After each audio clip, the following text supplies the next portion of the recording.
Vaig començar a estudiar català quan vaig anar a Catalunya. Vaig començar jugant a futbol allà i a la universitat, i després a les tardes donava classes per aprendre català i millorar.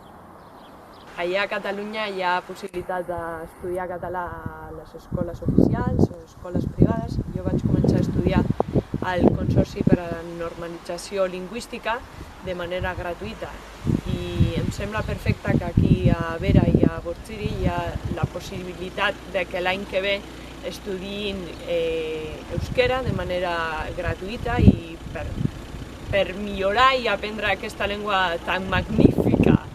Crec que és una molt bona idea que la gent que vingui aquí a viure i que estigui aquí que no sàpiga euskera tingui l'oportunitat d'estudiar euskera per saber més de la nostra cultura i dels nostres costums.